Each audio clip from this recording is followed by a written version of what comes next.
Ma'am, सदन की आज जो एलओबी है उसमें जीएसटी भी है, सीएजी भी है, एजुकेशन बिल पर चर्चा भी है। आज दिल्ली विधानसभा में जीएसटी अमेंडमेंट के 2 बिल पर चर्चा भी होनी है और वो पास होने हैं। कल 2 जीएसटी अमेंडमेंट बिल दिल्ली विधानसभा के पटल पर रखे गए। जैसे ही बिल वो रखे गए उसके बाद से दिल्ली के व्यापारियों के फोन हमारे विधायकों के पास आए। कई सारे व्यापारी हमसे मिलने भी आए।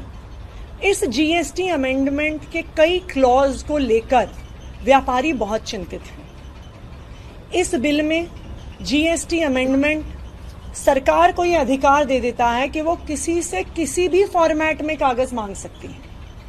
अब व्यापारियों के लिए यह सवाल है कि उनको परेशान करने के लिए कभी भी कुछ भी मांगा जाता है कि अब कोई फिक्स फॉर्मेट नहीं है, सरकार अपने हिसाब से अलग अलग लोगों से अलग अलग कागज मांग सकती है।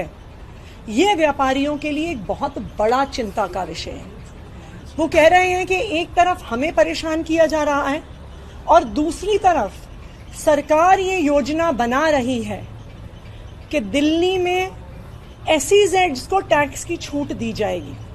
अब आप मुझे बताइए, इस देश में सबसे बड़े एसईजेड किस बिजनेसमैन के हैं?